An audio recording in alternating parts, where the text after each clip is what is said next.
السلام علیکم ناظرین، میں ہوں منصور علی خان، اپنے ریل چینل کے اوپر آپ کو خوش آمدید کہیں گے۔ ناظرین، ہفتے کا آغاز ہی جو ہے بڑا گرما گرم ہوا ہے اور بڑی خبر آئی ہے بلوچستان سے، جہاں پہ سردار اکبر بگٹی کے صاحبزادے نے مہرنگ بلوچ کی حمایت کا اعلان کر دیا ہے۔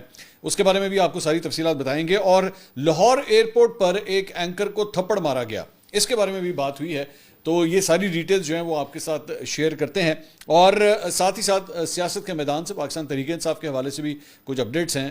JUIFA کے ساتھ جو ہے عید کے بعد ایک گرینڈ الائنس بننا تھا، لیکن اس کے بارے میں کچھ متضاد خبریں آنا شروع ہوئی ہیں۔ اچھا جی، میں بلوچستان کی طرف ذرا بعد میں آتا ہوں، پہلے ذرا جو ملکی سیاست ہے ذرا اس کے بارے میں تھوڑا سا بات کر لیں۔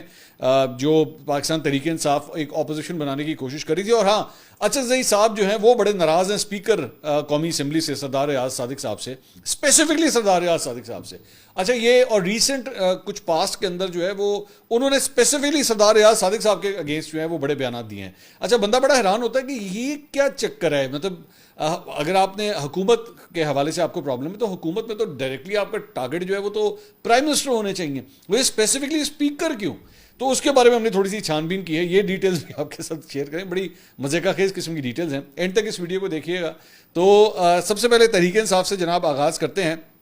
پچھلے 24 گھنٹے میں کچھ متضاد خبریں یہ چل رہی ہیں کہ جناب JUIFA نے جو ہے وہ فیصلہ کر لیا ہے کہ ہم پاکستان تحریک انصاف کے ساتھ نہیں چل سکتے۔ اچھا، جنگ نے اس کو رپورٹ کیا، میں خبر کو پڑھ دیتا ہوں تاکہ کوئی لیفٹ سے رائٹ نہ ہو جائے بھائی، کوئی جملہ ادھر سے ادھر نہ ہو جائے۔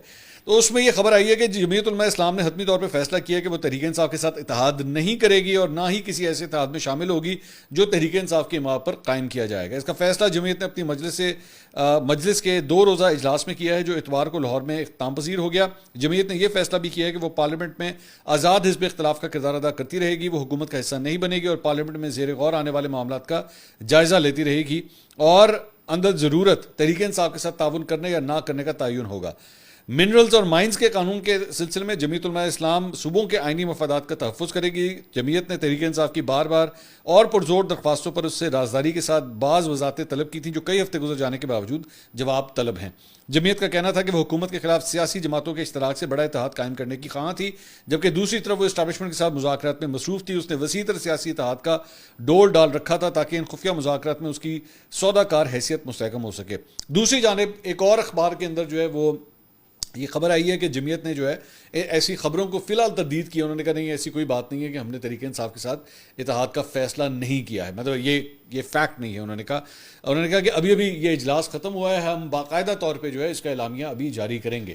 اچھا، عام طور پہ جب کوئی اجلاس ختم ہوتا ہے تو خبر اسی وقت باہر آ جاتی ہے، مطلب اس کے لیے یہ تو انتظار نہیں ہوتا کہ جناب 2 دن یا 3 دن جو ہے وہ کب اس کے بعد ساتھ ہی اعلامیہ آ جاتا ہے کہ جناب پارٹی کا یہ کنونشن ہوا ہے یا پارٹی کی یہ جو میٹنگ ہوئی ہے اس کے اندر کیا ڈیسائیڈ ہوا ہے، اتنی دیر نہیں لگتی۔ خیر، لیکن 1 منٹ کے لیے ہم اس کے فور اور اگینسٹ کے حوالے سے بات کریں تو میں ماضی میں بھی اس کے بارے میں کئی دفعہ بات کر چکا ہوں کہ ایک تو فنڈامنٹل اختلاف ہے، فنڈامنٹل اختلاف اس سینس میں کیونکہ آپس میں جو الیکٹورل ٹریٹری ہے دونوں کے آپس میں دنگل لڑنے کی، وہ KP ہے، ٹھیک ہے؟ تو KP کے اندر اگر 2 یہ بڑی جماعتیں جو ایکچولی ایک دوسرے کے مخالف ہیں تو وہ اتحاد کریں گی کس طرح؟ اور اگر وہ اتحاد کرتی بھی ہیں تو ظاہری بات ہے اس کے لیے کوئی الیکٹورل الائنس بنانا پڑے گا یا سیٹ ایڈجسٹمنٹ کرنی پڑے گی۔ کیا پاکستان تحریک انصاف JUIFA کو سپیس دے گی، نوئنگ کہ ہم لوگ 2/3 میجورٹی کے اندر ایک صوبے کے اندر بیٹھے ہوئے ہیں، وزیر اعلیٰ ہمارا ہے، تگڑی پوزیشن میں بیٹھے ہیں، ہم اپنی سپیس جو ہے مولانا کو دے کیوں؟ اور دوسری بات یہ کہ مولانا نے 26ویں آئینی ترمیم کے حوالے سے جو رول ادا کیا تھا، پاکستان تحریک انصاف کے اندر ایک طبقہ جو ہے وہ ویسے ہی مولانا صاحب سے اس بارے میں بھی خائف ہے کہ مولانا صاحب جو ہے نا کل کو ہمیں بیچ چوراہے میں چھوڑ کے چلے جائیں گے۔ ویسے تو ایک مولانا صاحب چھوڑ گئے تھے، اگر آپ کو یاد ہوگا، وہ طاہر القادری صاحب 2014 میں وہ بھی بیچ چوراہے میں چھوڑ کے چلے گئے تھے۔ تو PTI کے اندر ایک پورے طبقے کو یہ فیل ہوتا ہے کہ مولانا صاحب جو ہے چھوڑے گئے، لیکن ایک طبقہ جو ہے وہ مولانا کے حوالے سے جو ہے وہ بڑا جو ہے وہ ایکسائٹیڈ ہوا ہے کہ یس مولانا کے ساتھ جو ہے ہماری الائنس ہو جائے گا۔ ان کے وہ میں 2-4 لونڈے لپاڑے بھی دیکھ رہا تھا، وہ بھی بڑے ایکسائٹیڈ ہیں کہ مولانا یس۔ اچھا، یہ انہی مولانا کے حوالے سے آج سے 2 سال پہلے کے اگر آپ ان کے ویلاگ اٹھا کے دیکھیں نا تو ایڈی لمبی انہوں نے تحمیدیں باندھی ہوئی ہیں اپنے ویلاگس کے اندر۔ یہ وہ وقت تھا جب عمران خان صاحب کے خلاف جب وہ آ رہی تھی نا، جب تحریک اعتماد آ رہی تھی تو اس وقت تو سانو بلانا بہت پیڑے لگتے سن، تو وہ ویلاگس تو ہم نے کیے ہیں، وہ ویلاگس جو ہیں وہ ختم کس طرح کیے جائیں، تو اس وقت وہ مولانا صاحب کی بہت برائیاں کرتے تھے۔ یہ وہی والا لاٹ ہے وہ جس میں سے ایک آپ کو یاد ہوگا ایک وہ خاتون بھی آئی تھی، وہ کہ ڈیزل ہمارا صدر بنے گا، تو یہ وہ ڈیزل ہمارا صدر بننے والا یہ وہی بیسکلی لاٹ ہے جو پاکستان تحریک انصاف کے اندر آج بھی موجود ہے، جو یہ سمجھتی ہے کہ ایسا نہیں ہونا چاہیے. اور اس میں آپ کہہ سکتے ہیں کہ علی امین گنڈا پور صاحب آبویسلی ان کا تو وہ ہلکے کا چکر ہے، تو وہ تو ویسے ہی کمفرٹیبل نہیں ہوں گے کہ مولانا صاحب کے ساتھ جو ہے کوئی اتحاد کیا جائے. لیکن اسد کیسر صاحب جو ہیں وہ اس میں ایک بڑا پرائمری رول ادا کر رہے ہیں. اور آپ نے ریسنٹلی دیکھا ہوگا کہ علی امین گنڈا پور صاحب نے اسد کیسر صاحب کو بھی کھڑکا دیا تھا بیان دے کے. تو یہ بیسکلی یہ وہ والے اختلاف بھی ہے جو آپس میں چاہے. پی ٹی آئی کے اندر بہت دھڑے بنے ہوئے بھائی، بہت دھڑے بنے ہوئے. مطلب یہ تو اب تو وہ صورتحال ہو گئی ہے کہ ان کو چاہیے کہ اپنے اپنے نشان بنا لیں. مثال کے طور پہ سلمان اکرم راجہ صاحب جو ہے نا SAR سلمان اکرم راجہ کو تو کچھ لوگ جو ہے نا اس کا سٹیمپ لگوا لیں کہ بھاجی ساڈا جو ہے نا سلمان اکرم راجہ والا گروپ ہے. پھر دوسرا ایک سٹیمپ لگا رہے بیرسٹر گوہر علی خان، تو GAK یہ جناب میرا گوہر علی خان والا گروپ ہے. تو آپس میں ہے ٹھیک ہے، اختلافات ہیں اور یہ ہوتی ہیں، دوسری جماعتوں میں بھی ہوتی ہیں، لیکن اگر پبلک ڈومین میں چیزیں آنا شروع ہو جائیں نا تو بیکم ویری امبیرسنگ. اب یہاں پہ مولانا کے ساتھ کیا ایشو ہے، مولانا کی پارٹی کے اندر جو ہے وہ یہ تشویش پائی جاتی ہے کہ جی ساڈے نال بہ کے گلا کر دیو، ساڈے نال بہ کے میٹنگ کرتے ہو، میرے گھر بھی آندے ہو بہ کے. اتنی میٹنگس کی ہیں مولانا کے گھر پہ. دوسری جانب یہ خبریں بھی آ رہی ہیں کہ آپ اسٹیبلشمنٹ کے ساتھ جو ہے وہ بات چیت کر رہے ہیں. تو کھل کھلا کے آپ کو فیصلہ تو کریں کہ آپ نے کرنا کیا ہے. اب وہ کھل کھلا کے فیصلہ کریں کس طرح؟ آپس میں تو اتنا اختلاف ہے ان کا، آپس میں تو خود ان کو سمجھ نہیں آ رہی کہ انہوں نے کرنا کیا ہے. سارے آپس میں لڑی جا رہے ہیں. کبھی ان کی سوشل میڈیا ٹیم بھی میں پچھلے 12 گھنٹے میں دیکھ رہا تھا، وہاں پہ بھی آپس میں بھی ادھر بھی لڑی جا رہے ہیں لوگ، آپس میں ان کا وہاں پہ بھی اختلاف چل رہا ہے سوشل میڈیا ٹیم کے درمیان بھی. تو خیر یہ مطلب it is an a very bad situation جو بھی صورتحال ہے. تو اس لیے مولانا صاحب جو ہیں ہی از ناٹ ٹو کمفرٹیبل. اچھا اس کے علاوہ جناب عاطف خان صاحب ہیں، وہ عاطف خان صاحب جو امریکہ والے ہیں، ایک عاطف خان صاحب تو KP میں، ایک عاطف خان صاحب جو ہیں وہ امریکہ والے ہیں، پاکستان تحریک انصاف کے رہنما. انہوں نے ایک انٹرویو دیا ہے، تو انہوں نے جو ہے وہ چودھری غلام حسین صاحب کو انٹرویو دیا ہے. اس میں انہوں نے کہا ہے جی جو ولسن کا بل جو ہے کسی بڑے بل کا حصہ بھی بن سکتا ہے، اور 100 کانگریس مین ایسے ہیں جن سے پاکستانی کسی وقت بھی کسی بھی چیز پہ سائن کروا سکتے ہیں. اچھا میں نے جب یہ جملہ سنا نا میں اس کے اوپر بڑا محظوظ ہوا. مطلب دوبارہ سنیں، مقرر انہوں نے کہا 100 کانگریس مین ایسے ہیں جن سے پاکستانی کسی وقت بھی کسی بھی چیز پہ سائن کروا سکتے ہیں. یہ امریکی کانگریس مینوں کے بارے میں بات ہو رہی ہے. بھائی آپ کو یہ نہیں پتا کہ آپ کے جو MNA بیٹھے ہوئے ہیں نا قومی اسمبلی کے اندر، وہ بھی آپ کے کہنے کے اوپر سائن کریں گے یا نہیں کریں گے؟ آپ کے اپنی جماعت کے، آپ کی اپنی قومی اسمبلی کے اندر جو آپ کے لوگ بیٹھے ہوئے ہیں نا، آپ کو ان کے بارے میں کنفرم نہیں ہے کہ وہ کسی چیز پہ سائن کریں گے یا نہیں کہیں گے. آپ 100 امریکی کانگریس مینوں کے بارے میں یہ دعویٰ کر ررہے ہیں. مطلب لک ایٹ دا آئرنی. یہاں پہ یہ صورتحال ہے کہ آپ نے اپنے لوگوں کو شو کاز نوٹسز دیے ہوئے کہ پائن کتھے سی جب 26ویں آئینی ترمیم آ رہی تھی تو آپ لوگ کدھر تھے. مطلب آپ نے یہ ان کو شو کاز نوٹسز جاری کیے ہوئے. اور ادھر کلیم کیا ہو رہا ہے کہ 100 امریکی کانگریس مین ساڑی جیب میں چلے گئے، ہم ان سے جب مرضی جو مرضی چاہے سائن کروا لیں. خیر ٹھیک ہے، عاطف خان صاحب کی رسپیکٹ ہے، وہ جیسے بہتر سمجھے. انہوں نے کہا امریکہ میں مئی میں 2 ہائی لیول کی ملاقاتیں ہیں. یہ ملاقاتیں پاکستان کے حوالے سے ہیں، یہ ملاقاتیں پبلک ہوں گی. عمران خان کی بہنیں میرے اوپر اعتماد کرتی ہیں. ایک طرف کہا جاتا ہے کہ جاؤ اپنے بچوں کو پاکستان کی کہانی سناؤ، اور دوسری طرف ہماری بہنوں کے ساتھ ظلم کیا جا رہا ہے. ہمارے بچے دیکھ رہے ہیں کہ پاکستان میں کیا ہو رہا ہے. میرا وعدہ ہے کہ یہ زیادہ دن عمران خان کو جیل میں نہیں رکھ سکتے. جو امریکہ سے وفد گیا تھا اس کے بعد دروازے کھلے ہیں. اوورسیز کنونشن میں جس نے بھی چیف کی تقریر لکھی اس نے بین الاقوامی سطح پر پاکستان کی خدمت نہیں کی. مئی میں بڑی خوشخبری آ سکتی ہے، بہت ہائی لیول کی میٹنگز. تو یہ بہت زیادہ ہائی لیول کی جو میٹنگز ہو رہی ہیں نا، اس سے اب ہمیں امید ہے کہ شاید کوئی خوشخبری آ جائے. تو یہ جناب اپڈیٹس ہیں. اچھا جی اب آ جائیں ذرا، میں محمود اصغری صاحب کی چند ٹویٹس ہیں، ذرا میں اس کے بارے میں بات کروں، اس کے بعد میں بلوچستان کی طرف آؤں گا. اصغری صاحب نے جو ہے وہ ٹویٹ کیا. انہوں نے کہا چیف صاحب نے کچھ باتیں کی تھیں، آپ پاکستان کے کمانڈر ان چیف ہیں، آپ کسی سیاسی پارٹی کے کمانڈر ان چیف نہیں ہیں. جاسوسی ادارے پاکستان کے ادارے ہیں. ISI چیف دل پر ہاتھ رکھ کر بتائیں کہ 8 فروری کے الیکشن میں دھاندلی نہیں ہوئی. یہ ہماری کمزوری ہے کہ 16 ماہ سے ایسی حکومت ملک پر مسلط ہے جس کی عوام میں کوئی حیثیت نہیں ہے. یہ ہماری غیر منظم ترتیب کی وجہ سے ابھی تک مسلط ہے. اگر ہم منظم ہوں تو یہ حکومت 2 ماہ بھی نہیں چل سکتی. ہم اس میں لگے ہوئے ہیں کہ پارلیمنٹ میں تقریر اس طرح کرنی ہے یا اس طرح کرنی ہے. عمر ایوب، علامہ راجہ ناصر عباس اور باقیوں کو میں بار بار کہہ چکا ہوں کہ سب برائیوں کی جڑ یہ حوالدار اسپیکر ہے. اچھا یہاں سے کہانی بڑی انٹرسٹنگ شروع ہوتی ہے کہ جی سب برائیوں کی جڑ جو ہے وہ حوالدار اسپیکر ہے. اگر واقعی اس حکومت کے خلاف لڑنا ہے تو پہلے اس حوالدار اسپیکر پر عدم اعتماد لاؤ، اس پر بحث ہو تاکہ ہم دنیا کو اس کے اعمال بتا سکیں. ٹھیک ہے جی، سردار ریاض صادق صاحب کی بات ہو رہی ہے. ہم کیوں اس حکومت کو لیجٹمائز کر رہے ہیں، کیوں ان کی کمیٹیوں میں شرکت کرتے ہیں، کیوں ان کے ساتھ اٹھتے بیٹھتے ہیں، کیوں ان کے دفتروں میں جا کر چائے کافی پیتے ہو. یہ اسپیکر 3 ٹینیور میرا کولیگ رہا، لیکن جب سے یہ حکومت بنی ہے میں نہ اس کے دفتر گیا ہوں، نہ اس کے کسی کمیٹی میں شرکت کی ہے. عمر ایوب اپوزیشن لیڈر کی حیثیت سے خارجی سفیروں کو بلائیں اور ہم انہیں بتائیں گے کہ آپ بھی جانتے ہیں اور ہم بھی جانتے ہیں کہ حکومت نمائندہ حکومت نہیں ہے. آپ ان سے جو بھی معاہدے کریں گے عوام انہیں نہیں مانے گی. آپ نے اگر پاکستان سے تعلقات بنانے ہیں تو پاکستان کے عوام کے ساتھ بنائیں. اچھا اب سوال یہ ہے کہ اچکزئی صاحب جو ہیں یہ اسپیکر ایاز صادق صاحب کے اتنا خلاف کیوں ہیں؟ آپ کو ذہن میں آئے نا، آپ حکومت کی لیجیٹیمیسی کے حوالے سے اگر سوال کر رہے ہیں تو ایاز صادق صاحب تو حکومت نہیں ہے، اسپیکر حکومت نہیں ہوتا، حکومت از شہباز شریف صاحب، حکومت از نواز شریف اگر آپ کہنا چاہیں تو آپ کو تحریک اعتماد لانی، اگر آپ کے پاس تحریک اعتماد کے اتنے ہی نمبر پورے ہو جائیں، چلیں جس طرح آپ کہہ رہے ہیں کہ جی ہمیں لانی چاہیے، تو سیدھا شہباز شریف صاحب کو ہٹائیں۔ آپ ایاز صادق صاحب کو کس چکر میں ہٹانے کے چکر میں؟ مطلب سینس نہیں بنتی نا، بندہ سوال آتا ہے ذہن کے اندر کہ اچکزئی صاحب ایاز صادق صاحب کے خلاف کیوں ہیں؟ اور انہوں نے کہا جی ایاز صادق، میں 3 دفعہ میں اس کی میٹنگ میں نہیں جاؤں گا، میں اس کی committee, there seems to be something personal between Achakzai صاحب اینڈ سردار ایاز صادق صاحب۔ تو ہم نے پھر کبوتر اڑایا، ہم نے کہا بھائی یہ پتہ تو کرو چکر کیا ہے، اچکزئی صاحب اسپیکر صاحب کے خلاف اتنا کیوں ہوئے؟ تو پھر کبوتر نے کہا کہ پرانا ایک واقعہ ہے۔ وہ پرانا واقعہ کیا ہے؟ انہوں نے کہا پرانا ایک واقعہ ہے جہاں سے آپس میں جو ہے وہ کچھ ناراضگیاں شروع ہوئیں۔ میں نے کہا جی وہ کیا ہے؟ انہوں نے کہا جی وہ جب اسپیکر صاحب پہلی دفعہ اسپیکر بنے تھے نا، 2013 سے لے کے 18، بیچ میں پھر دوبارہ ری الیکشن بھی کیا تھا انہوں نے، تو یہ اس وقت کی بات ہے، ایک وقت گیا تھا افغانستان اور اس میں اچکزئی صاحب جو ہے وہ شامل تھے۔ اب اچکزئی صاحب آپ جانتے ہیں کہ زیادہ پالیٹکس ان کی جو ہے وہ بارڈر ایریا کے اوپر ہوتی ہے، مطلب افغانستان کے ساتھ جو بارڈر ایریا ہے، اور افغان حکومت کے حوالے سے ایک دل میں ان کے ایک نرم گوشہ ہے۔ انہوں نے کہا جب یہ وہاں پہ گئے تھے نا، تو وہاں پہ جا کے انہوں نے کچھ تقاریب کے اندر جو کامنٹری کی وہ کچھ پاکستان میں پسند نہیں کی گئی، وہ الفاظ، وہ جملوں کی کاٹ، وہ تقریر کی کنسٹرکشن، وہ کوئی زیادہ پسند نہیں کی گئی، اور اس دوران جو ہے وہ جو وفد تھا اسے کہہ دیا گیا کہ جی اچکزئی صاحب کو جو ہے واپس بلا لیں، ان کو واپس بھیج دیں۔ تو اچکزئی صاحب کو جو ہے واپس بلا لیا گیا تھا۔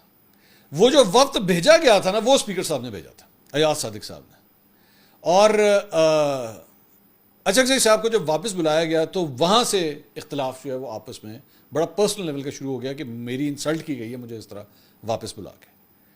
اب وہ دونوں سائڈز کے حوالے سے پوائنٹ آف ویو ہے، وہ یہ کہتے ہیں کہ جناب میری مرضی، جو میں تقریر کرنا چاہوں، جو میری سوچ ہے میں نے اس کے مطابق کی ہے۔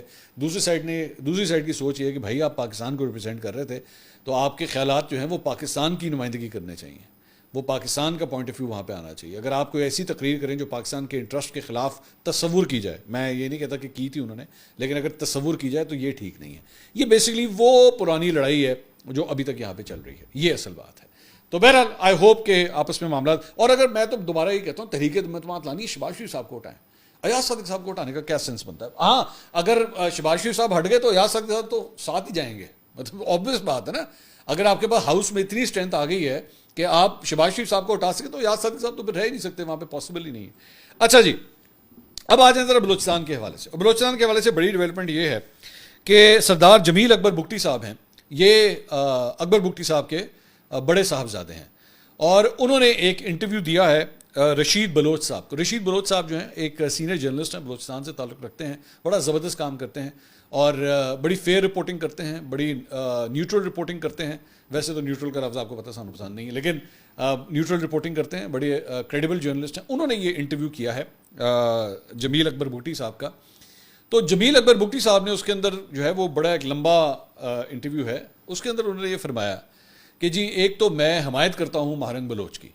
انہوں نے کہا کہ مہرنگ بلوچ جو کچھ بھی کہہ رہی ہیں اور ان کی جماعت جو ہے BYC وہ جو کچھ بھی کہہ رہی ہے میں اس کو سپورٹ کرتا ہوں، اور یہ جو بھی اپنے حق کے لیے وہ بات کر رہی ہیں اس میں کچھ غلط نہیں ہے۔ اچھا یہ ذہن میں رکھیے گا کہ یہ خود مطلب ایک سردار کے بیٹے ہیں جو یہ بات کر رہے ہیں۔ دوسرا انہوں نے کہا اختر مینگل صاحب کے حوالے سے بات کی، انہوں نے کہا میں اختر مینگل صاحب کی جانب سے یہ جو دھرنا شرنا وغیرہ ہے جو کچھ بھی دیا گیا ہے میں اس کو کوئی زیادہ امپورٹنس نہیں دیتا، یا جو بھی وہ مہرنگ بلوچ کے لیے کر رہے ہیں۔ اور اس کی وجہ انہوں نے کہی جی، انہوں نے کہا کہ میری نظر میں 2 ریزنز ہیں، اس میں سے جو ایک ریزن جس کو میں زیادہ امپورٹنس دیتا ہوں وہ یہ ہے کہ شاید اختر مینگل صاحب جو ہے نا ان کو سینٹیمنٹ کا آئیڈیا ہو گیا ہے کہ لوگ جو ہے نا مہرنگ بلوچ کے ساتھ ہیں، تو اس وجہ سے یہ اسے ایک قسم کا ہائی جیک کرنے کے لیے یا اس کا فائدہ اٹھانے کے لیے، اس تحریک کا فائدہ اٹھانے کے لیے بیچ میں جو ہے وہ جمپ ان کر رہے ہیں۔ تو یا ہو سکتا ہے انہوں نے کہا یا تو پھر اختر مینگل صاحب جو ہیں کل کو اپنی جماعت ختم کر کے سیدھی مہرنگ بلوچ کی تنظیم میں شامل ہو جائیں، یہ بھی تو ہے۔ پھر اس کے بعد انہوں نے عبد المالک بلوچ صاحب جو پچھلے دنوں نواز شریف صاحب سے ملنے کے لیے یہاں پہ آئے ہوئے تھے، ان کے بارے میں بھی انہوں نے ذکر کیا کہ انہوں نے کہا کہ جی وہ مطلب الفاظ یہ ان کے تھے، میرے نہیں ہیں، انہوں نے کہا کہ وہ بھیک مانگنے کے لیے لاہور گئے ہوئے تھے، اور نواز شریف نے جو ہے وہ آگے سے جو رویہ دکھایا کہ ایک دن جو ہے وہ ان سے یہ ملاقات ہوئی ہے اور اگلے دن ہی وہ پاکستان سے باہر چلے گئے تھے. تو انہوں نے اتنی امپورٹنس بھی نہیں دی کہ اس ایشو کے اوپر جو ہے ایکچولی کچھ کیا جائے، وہ پاکستان ہی چھوڑ کے چلے گئے. تو یہ ساری عبد المالک بلوچ صاحب کی جو کاوش تھی اس کا یہ حاصل نتیجہ ہے اس ساری چیز کا. اس کے علاوہ انہوں نے کہا کہ شاہزین بگٹی اور گورام بگٹی کی جو جماعت ہے JWP یعنی کہ جمہوری وطن پارٹی، انہوں نے کہا کہ جی وہ اس کی لیجٹمیسی کوئی نہیں ہے، اور یہ جو ہے وہ بیسکلی زیادہ تر میں ان کو جو ہے میں پرو اسٹیبلشمنٹ ہی سمجھتا ہوں، جمہوری وطن پارٹی کو بھی، دونوں فیکشنز کو انہوں نے کہا میں یہی سمجھتا ہوں.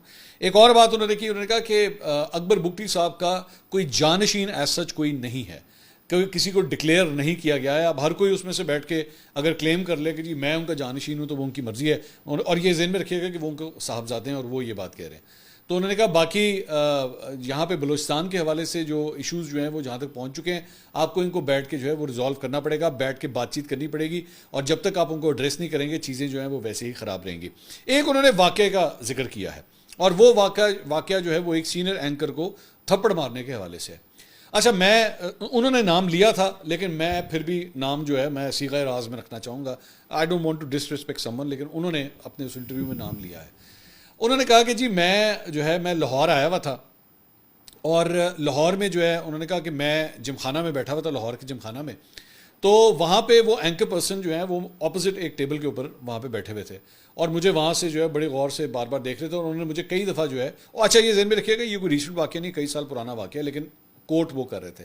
تو انہوں نے کہا کہ وہ مجھے دوسری ٹیبل سے بڑا غور سے بار بار میری طرف دیکھ رہے تھے، اور ان کی آنکھوں میں لگ رہا تھا جیسے غصہ ہے.